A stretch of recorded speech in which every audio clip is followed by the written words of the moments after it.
After takeoff, the ship routinely monitored the condition of the 60 people sleeping in its cryonic tanks. One malfunction showed that of Person 9. His EEG revealed brain activity. "SD," the ship said to itself. Complex homeostatic devices locked into circuit feed, and the ship contacted Person 9. "You are slightly awake," the ship said, utilizing the psychotronic route. There was no point in rousing Person 9 to full consciousness after all. The flight would last a decade. Virtually unconscious but unfortunately still able to think, Person 9 thought, "Someone is addressing me." He said, "Where am I located? I don't see anything." "You're in faulty cryonic suspension," he said. "Then I shouldn't be able to hear you." "Faulty," I said. "That's the point. You can hear me. Do you know your name?" "Victor Kemmings. Bring me out of this." "We are in flight." "Then put me under." "Just a moment." The ship examined the cryonic mechanisms. It scanned and surveyed, and then it said, "I will try." Time passed. Victor Kemmings, unable to see anything, unaware of his body, found himself still conscious. "Lower my temperature," he said. He could not hear his voice. Perhaps he only imagined he spoke. Colors floated toward him and then rushed at him. He liked the colors. They reminded him of a child's paint box, the semi-animated kind, an artificial life form. He had used them in school 200 years ago. "I can't put you under," the voice of the ship sounded inside Kemmings's head. "The malfunction is too elaborate. I can't correct it and I can't repair it. You will be conscious for 10 years. The semi-animated colors rushed toward him, but now they possessed a sinister quality supplied to them by his own fear. "Oh my God," he said. 10 years. The colors darkened. As Victor Kemmings lay paralyzed, surrounded by dismal flickerings of light, the ship explained to him its strategy. This strategy did not represent a decision on its part. The ship had been programmed to seek this solution in case of a malfunction of this sort. "What I will do," the voice of the ship came to him, "is feed you sensory stimulation. The peril to you is sensory deprivation. If you are conscious for 10 years without sensory data, your mind will deteriorate. When we reach the LR4 system, you will be a vegetable." "Well, what do you intend to feed me?" Kemmings said in panic. "What do you have in your information storage banks? All the video soap operas of the last century. Wake me lip and I'll walk around." "There is no air in me," the ship said. "Nothing for you to eat. No one to talk to since everyone else is under." Kemmings said, "I can talk to you. We can play chess." "Not for 10 years. Listen to me. I say I have no food and no air. You must remain as you are. A bad compromise, but one forced on us. You are talking to me now. I have no particular information stored. Here is policy in these situations. I will feed you your own buried memories, emphasizing the pleasant ones.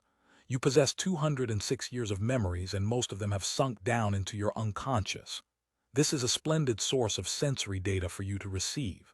Be of good cheer. This situation which you are in is not unique. It has never happened within my domain before, but I am programmed to deal with it. Relax and trust me. I will see that you are provided with a world." "They should have warned me," Kemmings said, "before I agreed to emigrate." "Relax," the ship said. He relaxed, but he was terribly frightened. Theoretically, he should have gone under into the successful cryonic suspension, then awakened a moment later at his star of destination, or rather the planet, the colony planet of that star. Everyone else aboard the ship lay in an unknowing state. He was the exception, as if bad karma had attacked him for obscure reasons. Worst of all, he had to depend totally on the goodwill of the ship. Suppose it elected to feed him monsters. The ship could terrorize him for 10 years, 10 objective years, and undoubtedly more from a subjective standpoint. He was, in effect, totally in the ship's power. Did interstellar ships enjoy such a situation? He knew little about interstellar ships. His field was microbiology. "Let me think," he said to himself. "My first wife, Martine, the lovely little French girl who wore jeans and a red shirt open at the waist and cooked delicious crepes." "I hear," the ship said. "So be it." The rushing colors resolved themselves into coherent, stable shapes. A building, a little old yellow wooden house that he had owned when he was 19 years old in Wyoming. "Wait," he said in panic. Foundation was bad. It was on a mud sill and the roof leaked. But he saw the kitchen with the table that he had built himself, and he felt glad. "You will not know after a little while," the ship said, "that I am feeding you your own buried memories." I haven't thought of that house in a century, he said wonderingly. Entranced, he made out his old electric drip coffee pot with the box of paper filters beside it. This is the house where Martine and I lived, he realized. Martine, he said aloud. I'm on the phone, Martine said from the living room. The ship said, I will cut in only when there is an emergency.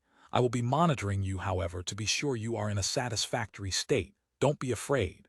Turn down the right rear burner on the stove, Martine called.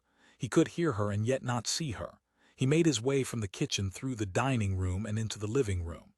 At the VF, Martine stood in rapt conversation with her brother. She wore shorts and she was barefoot. Through the front windows of the living room he could see the street. A commercial vehicle was trying to park, without success. It's a warm day, he thought.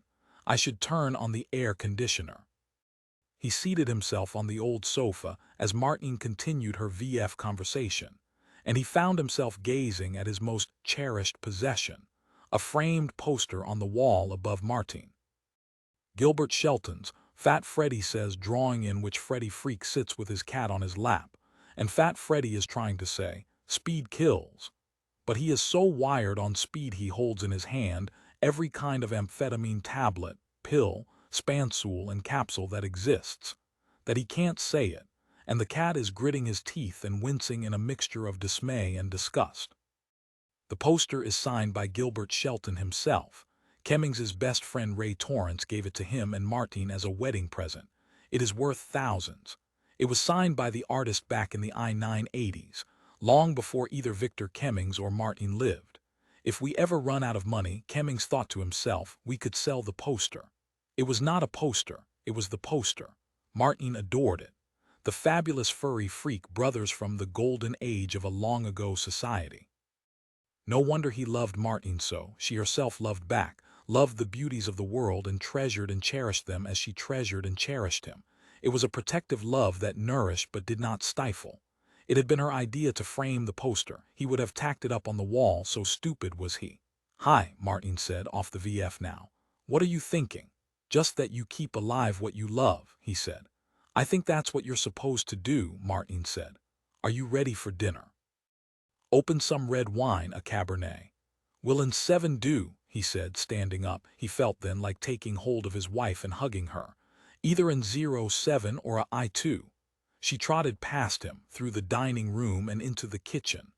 Going down into the cellar, he began to search among the bottles, which, of course, lay flat.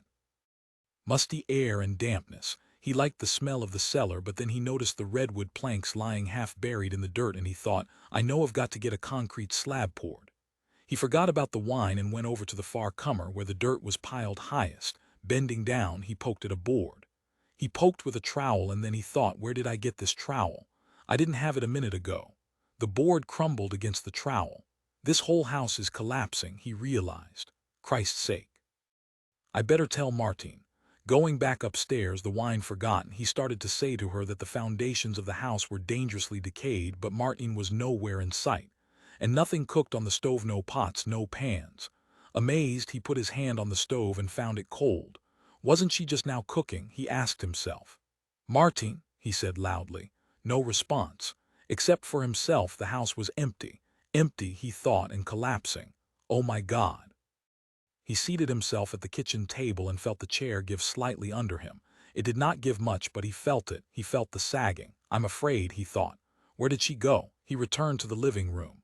Maybe she went next door to borrow some spices or butter or something, he reasoned. Nonetheless, panic now filled him. He looked at the poster. It was unframed, and the edges had been Tom. I know she framed it, he thought. He ran across the room to it to examine it closely. Faded. The artist's signature had faded. He could scarcely make it out. She insisted on framing it and under glare-free, reflection-free glass. But it isn't framed and it's Tom, the most precious thing we own. Suddenly he found himself crying. It amazed him, his tears. Martine is gone, the poster is deteriorated, the house is crumbling away, nothing is cooking on the stove. This is terrible, he thought, and I don't understand it. The ship understood it. The ship had been carefully monitoring Victor Kemmings' brain wave patterns, and the ship knew that something had gone wrong. The waveforms showed agitation and pain. I must get him out of this feed circuit or I will kill him, the ship decided. Where does the flaw lie? It asked itself. Worry dormant in the man, underlying anxieties. Perhaps if I intensify the signal, I will use the same source but amp up the charge. What has happened is that massive subliminal insecurities have taken possession of him. The fault is not mine but lies instead in his psychological makeup.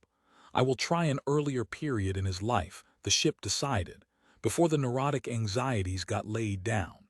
In the backyard, Victor scrutinized a bee that had gotten itself trapped in a spider's web. The spider wound up the bee with great care. That's wrong, Victor thought. I'll let the bee loose. Reaching up, he took hold of the encapsulated bee, drew it from the web, and scrutinizing it carefully began to unwrap it. The bee stung him. It felt like a little patch of flame. Why did it sting me? He wondered. I was letting it go. He went indoors to his mother and told her, but she did not listen. She was watching television. His finger hurt where the bee had stung up, but more important, he did not understand why the bee would attack its rescuer. I won't do that again, he said to himself. Put some Bactine on it, his mother said at last, roused from watching the TV. He had begun to cry. It was unfair. It made no sense. He was perplexed and dismayed, and he felt a hatred towards small living things because they were dumb. They didn't have any sense. He left the house, played for a time on his swings, his slide, and his sandbox, and then he went into the garage because he heard a strange flapping, whirring sound like a kind of fan. Inside the gloomy garage, he found that a bird was fluttering against the cobwebbed rear window trying to get out. Below it, the cat, Dorky, leaped and leaped trying to reach the bird. He picked up the cat. The cat extended its body and its front legs. It extended its jaws and bit into the bird. At once the cat scrambled down and ran off with the still fluttering bird. Victor ran into the house. Dorky caught a bird, he told his mother. That goddamn cat. His mother took the broom from the closet in the kitchen and ran outside, trying to find Dorky. The cat had concealed itself under the bramble bushes. She could not reach it with the broom. I'm going to get rid of that cat, his mother said. Victor did not tell her that he had arranged for the cat to catch the bird. He watched in silence as his mother tried to pry Dorky out from her hiding place. Dorky was crunching up the bird. He could hear the sound of breaking bones, small bones. He felt a strange feeling, as if he should tell his mother what he had done, and yet if he told her she would punish him. I won't do that again, he said to himself. His face, he realized, had turned red. What if his mother figured it out? What if she had some secret way of knowing? Dorky couldn't tell her and the bird was dead. No one would ever know. He was safe. But he felt bad. That night he could not eat his dinner. Both his parents noticed. They thought he was sick. They took his temperature. He said nothing about what he had done. His mother told his father about Dorky and they decided to get rid of Dorky. Seated at the table, listening, Victor began to cry. All right, his father said gently. We won't get rid of her. It's natural for a cat to catch a bird. The next day he sat playing in his sandbox. Some plants grew up through the sand. He broke them off. Later his mother told him that had been a wrong thing to do. Alone in the backyard in his sandbox, he sat with a pail of water forming a small mound of wet sand. The sky, which had been blue and clear, became by degrees overcast. A shadow passed over him and he looked up.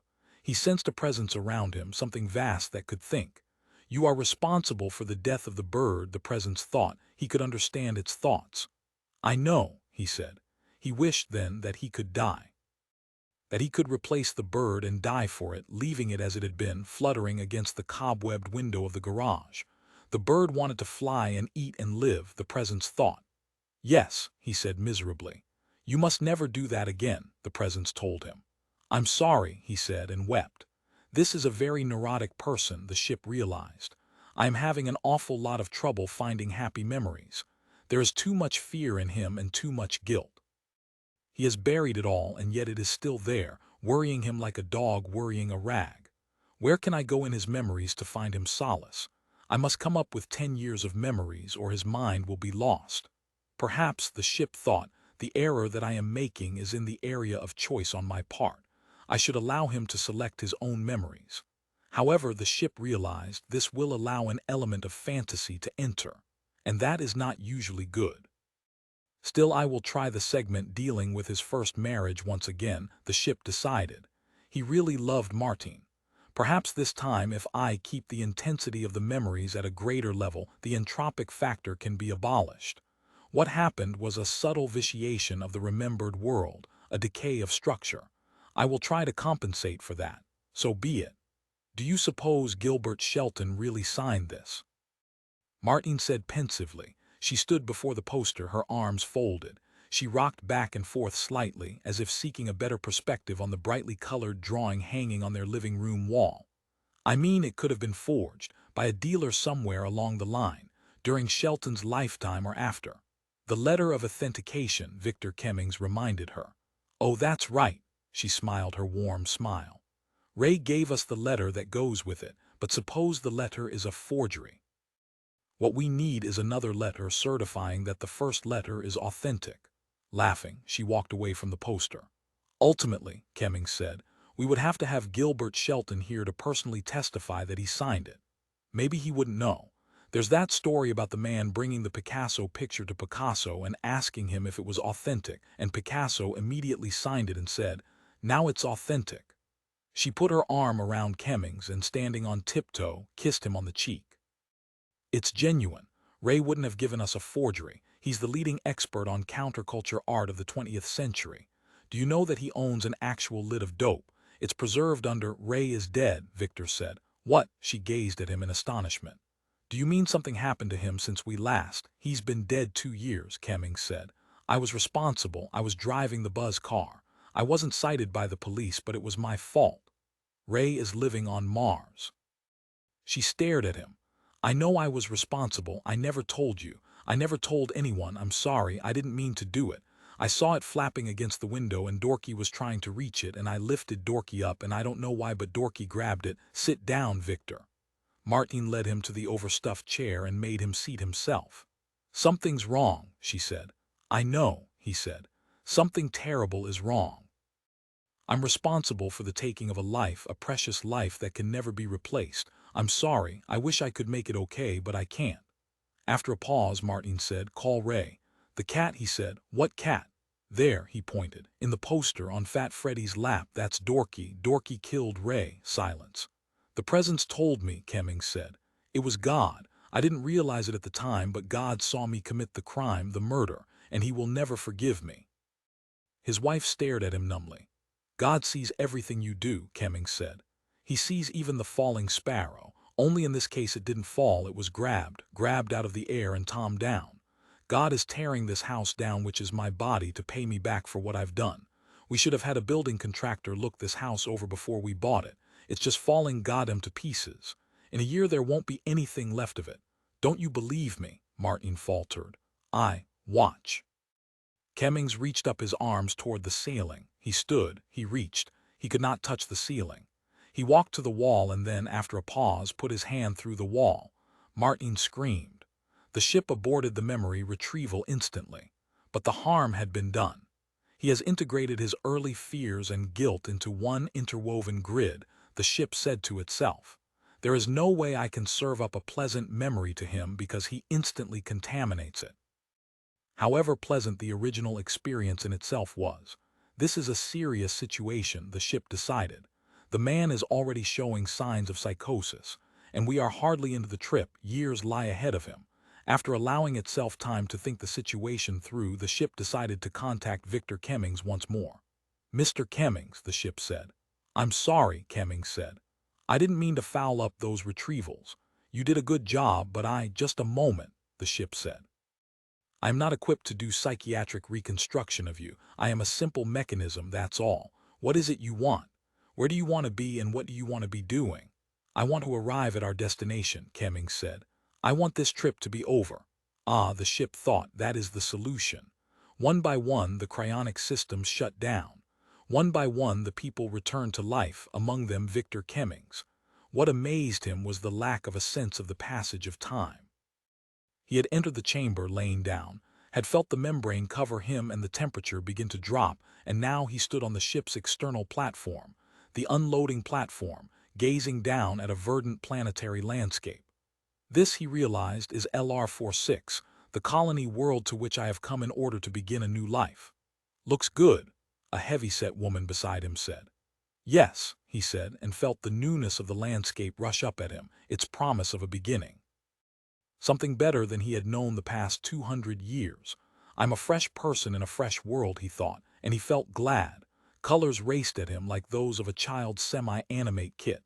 St. Elmo's fire, he realized. That's right, there is a great deal of ionization in this planet's atmosphere, a free light show such as they had back in the 20th century. Mr. Kemmings, a voice said. An elderly man had come up beside him to speak to him. Did you dream? During the suspension. Kemmings said, No, not that I can remember. I think I dreamed, the elderly man said. Would you take my arm on the descent ramp? I feel unsteady. The air seems thin. Do you find it thin? Don't be afraid, Kemmings said to him. He took the elderly man's arm. I'll help you down the ramp. Look, there's a guide coming this way. He'll arrange our processing for us. It's part of the package. We'll be taken to a resort hotel and given first-class accommodations.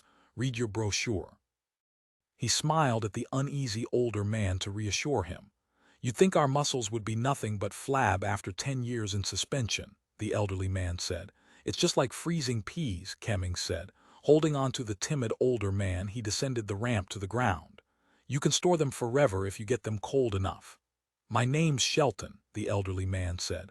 What? Kemmings said, halting. A strange feeling moved through him. Don Shelton. The elderly man extended his hand. Reflexively, Kemmings accepted it and they shook. What's the matter, Mr. Kemmings? Are you all right? Sure, he said. I'm fine, but hungry. I'd like to get something to eat. I'd like to get to our hotel where I can take a shower and change my clothes. He wondered where their baggage could be found. Probably it would take the ship an hour to unload it. The ship was not particularly intelligent. In an intimate, confidential tone, elderly Mr. Shelton said, You know what I brought with me? A bottle of wild turkey bourbon, the finest bourbon on earth. I'll bring it over to your hotel room and we'll share it. He nudged Kemmings. I don't drink, Kemmings said. Only wine. He wondered if there were any good wines here on this distant colony world. Not distant now, he reflected. It is Earth that's distant. I should have done like Mr. Shelton and brought a few bottles with me. Shelton. What did the name remind him of? Something in his far past, in his early years. Something precious, along with good wine and a pretty, gentle young woman making crepes in an old-fashioned kitchen. Aching memories, memories that hurt. Presently he stood by the bed in his hotel room, his suitcase open. He had begun to hang up his clothes in the corner of the room. A TV hologram showed a newscaster. He ignored it, but, liking the sound of a human voice, he kept it on. Did I have any dreams? He asked himself. During these past 10 years, his hand hurt. Gazing down, he saw a red welt as if he had been stung. A bee stung me, he realized. But when? How? While I lay in cryonic suspension. Impossible, yet he could see the welt and he could feel the pain. I better get something to put on it, he realized. There's undoubtedly a robot doctor in the hotel. It's a first-rate hotel. When the robot doctor had arrived and was treating the bee sting, Kemmings said, I got this as punishment for killing the bird. Really, the robot doctor said. Everything that ever meant anything to me has been taken away from me, Kemmings said. Martin, the poster, my little old house with the wine cellar, we had everything and now it's gone. Martin left me because of the bird. The bird you killed, the robot doctor said. God punished me. He took away all that was precious to me because of my sin. It wasn't Dorky's sin, it was my sin. But you were just a little boy, the robot doctor said. How did you know that? Kemmings said. He pulled his hand away from the robot doctor's grasp. Something's wrong, you shouldn't have known that. Your mother told me, the robot doctor said. My mother didn't know, the robot doctor said. She figured it out. There was no way the cat could have reached the bird without your help. So all the time that I was growing up she knew, but she never said anything. You can forget about it, the robot doctor said. Kemmings said, I don't think you exist. There is no possible way that you could know these things. I'm still in cryonic suspension and the ship is still feeding me my own buried memories so I won't become psychotic from sensory deprivation. You could hardly have a memory of completing the trip. Wish fulfillment, then. It's the same thing. I'll prove it to you. Do you have a screwdriver? Why, Kemmings said. I'll remove the back of the TV set and you'll see. There's nothing inside it, no components, no parts, no chassis, nothing. I don't have a screwdriver. A small knife, then. I can see one in your surgical supply bag. Bending, Kemmings lifted up a small scalpel.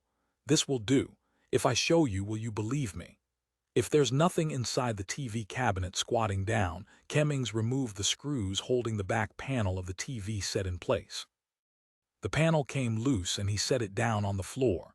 There was nothing inside the TV cabinet, and yet the color hologram continued to fill a quarter of the hotel room, and the voice of the newscaster issued forth from his three-dimensional image.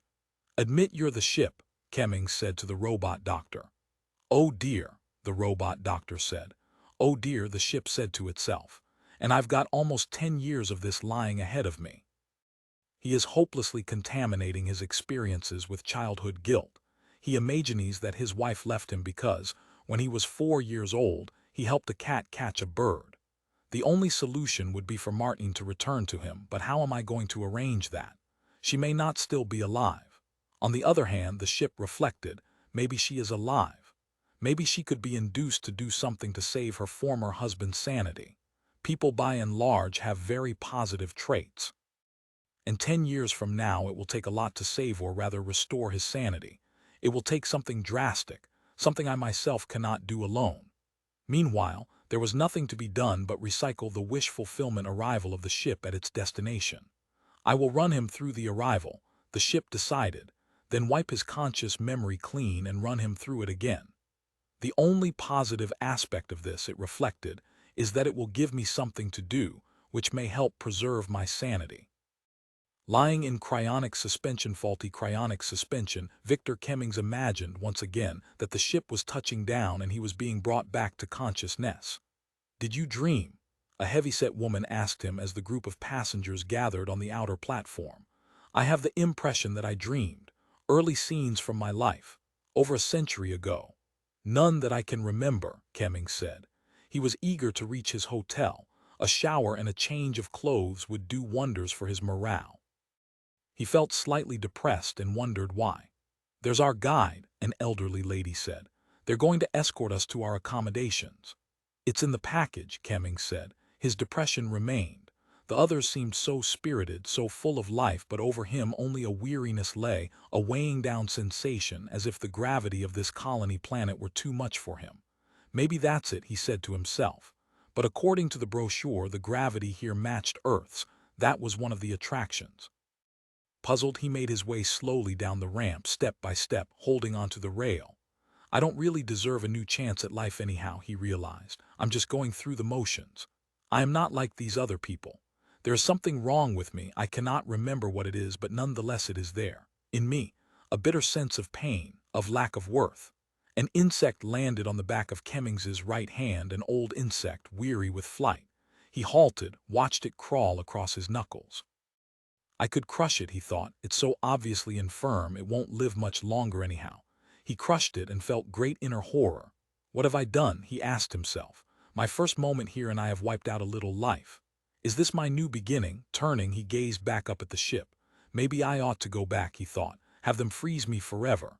I am a man of guilt, a man who destroys." Tears filled his eyes, and within its sentient works the interstellar ship moaned.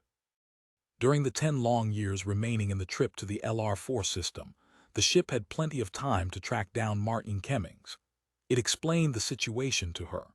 She had emigrated to a vast orbiting dome in the Sirius system, found her situation unsatisfactory, and was en route back to Earth. Roused from her own cryonic suspension, she listened intently and then agreed to be at the colony world LR46 when her ex-husband arrived if it was at all possible. Fortunately, it was possible. "I don't think he'll recognize me," Martin said to the ship. "I've allowed myself to age. I don't really approve of entirely halting the aging process." "He'll be lucky if he recognizes anything," the ship thought. At the intersystem spaceport on the colony world of LR46, Martin stood waiting for the people aboard the ship to appear on the outer platform. She wondered if she would recognize her former husband. She was a little afraid, but she was glad that she had gotten to LR46 in time. It had been close. Another week and his ship would have arrived before hers. "Luck is on my side," she said to herself, and scrutinized the newly landed interstellar ship. People appeared on the platform. She saw him. Victor had changed very little. As he came down the ramp, holding onto the railing as if weary and hesitant, she came up to him, her hands thrust deep in the pockets of her coat. She felt shy, and when she spoke she could hardly hear her own voice. "Hi, Victor," she managed to say. He halted, gazed at her. "I know you," he said. "It's Martin," she said. Holding out his hand, he said, smiling. "You heard about the trouble on the ship. The ship contacted me." She took his hand and held it. "What an ordeal." "Yeah," he said. "Recirculating memories forever. Did I ever tell you about a bee that I was trying to extricate from a spider's web when I was 4 years old? The idiotic bee stung me." He bent down and kissed her. "It's good to see you," he said. "Did the ship? It said it would try to have you here, but it wasn't sure if you could make it." As they walked toward the terminal building, Martin said, "I was lucky. I managed to get a transfer to a military vehicle, a high-velocity drive ship that just shot along like a mad thing. A new propulsion system entirely." Victor Kemmings said, "I have spent more time in my own unconscious mind than any other human in history. Worse than early 20th century psychoanalysis. And the same material over and over again. Did you know I was scared of my mother?" "I was scared of your mother," Martin said. They stood at the baggage depot, waiting for his luggage to appear. "This looks like a really nice little planet, much better than where I was. I haven't been happy at all." "So maybe there's a cosmic plan," he said, grinning. "You look great. I'm old. Medical science, it was my decision. I like older people." She surveyed him. "He has been hurt a lot by the cryonic malfunction," she said to herself. "I can see it in his eyes. They look broken." Broken eyes, torn down into pieces by fatigue and defeat, as if his buried early memories swam up and destroyed him. "But it's over," she thought, "and I did get here in time." At the bar in the terminal building, they sat having a drink. "This old man got me to try wild turkey bourbon," Victor said. "It's amazing bourbon. He says it's the best on earth. He brought a bottle with him from—" His voice died into silence. "One of your fellow passengers," Martin finished. "I guess so," he said. "Well, you can stop thinking of the birds and the bees," Martin said. "Sex," he said and laughed. "Being stung by a bee, helping a cat catch a bird, that's all past." "That cat," Victor said, "has been dead 182 years. I figured it out while they were bringing us out of suspension. Probably just as well. Dorky the killer cat, nothing like Fat Freddy's cat." "I had to sell the poster," Martin said. "Finally," he frowned. "Remember," she said, "you let me have it when we split up, which I always thought was really good of you. How much did you get for it?" "A lot. I should pay you something like," she calculated. "Taking inflation into account, I should pay you about $2 million. Would you consider," he said, "instead, in place of the money, my share of the sale of the poster, spending some time with me, until I get used to this planet?" "Yes," she said, and she meant it, very much. They finished their drinks and then, with his luggage transported by robot spacecap, made their way to his hotel room. "This is a nice room," Martin said, perched on the edge of the bed. "And it has a hologram TV. Turn it on." "There's no use turning it on," Victor Kemmings said. He stood by the open closet, hanging up his shirts. "Why not?" Kemmings said. "There's nothing in it." Going over to the TV set, Martin turned it on. A hockey game materialized, projected out into the room in full color, and the sound of the game assailed her ears. "It works fine," she said. "I know," he said. "I can prove it to you. If you have a nail file or something, I'll unscrew the back plate and show you. But I can look at this." He paused in his work of hanging up his clothes. "Watch me put my hand through the wall." He placed the palm of his right hand against the wall. "See?" His hand did not go through the wall because hands do not go through walls. His hand remained pressed against the wall, unmoving. "And the foundation," he said, "is rotting away." "Come and sit down by me," Martin said. "I've lived this often enough to know," he said. "I've lived this over and over again. I come out of suspension, I walk down the ramp, I get my luggage. Sometimes I have a drink at the bar, and sometimes I come directly to my room. Usually I turn on the TV, and then—" He came over and held his hand toward her. "See where the bee stung me?" She saw no mark on his hand. She took his hand and held it. "There is no bee sting there," she said. "And when the robot doctor comes, I borrow a tool from him and take off the back plate of the TV set, to prove to him that it has no chassis, no components in it. And then the ship starts me over again." "Victor," she said, "look at your hand." "This is the first time you've been here, though," he said. "Sit down," she said. "Okay." He seated himself on the bed beside her but not too close to her. "Won't you sit closer to me?" she said. "It makes me too sad," he said. "Remembering you, I really loved you. I wish this was real." Martin said, "I will sit with you until it is real for you." "I'm going to try reliving the part with the cat," he said, "and this time not pick up the cat and not let it get the bird. If I do that, maybe my life will change so that it turns into something happy, something that is real. My real mistake was separating from you. Here, I'll put my hand through you." He placed his hand against her arm. The pressure of his muscles was vigorous. She felt the weight, the physical presence of him against her. "See," he said, "it goes right through you. And all this," she said, "because you killed a bird when you were a little boy." "No," he said, "all this because of a failure in the temperature-regulating assembly aboard the ship. I'm not down to the proper temperature. There's just enough warmth left in my brain cells to permit cerebral activity." He stood up then, stretched, smiled at her. "Shall we go get some dinner?" he asked. She said, "I'm sorry, I'm not hungry." "I am. I'm going to have some of the local seafood. The brochure says it's terrific." "Come along anyhow. Maybe when you see the food and smell it you'll change your mind." Gathering up her coat and purse, she came with him. "This is a beautiful little planet," he said. "I've explored it dozens of times. I know it thoroughly. We should stop downstairs at the pharmacy for some Bactine, though, for my hand. It's beginning to swell and it hurts like hell." He showed her his hand. "It hurts more this time than ever before." "Do you want me to come back to you?" Martin said. "Are you serious?" "Yes," she said. "I'll stay with you as long as you want. I agree, we should never have been separated." Victor Kemmings said, "The poster is Tom." "What?" she said. "We should have framed it," he said. "We didn't have sense enough to take care of it. Now it's Tom, and the artist is dead."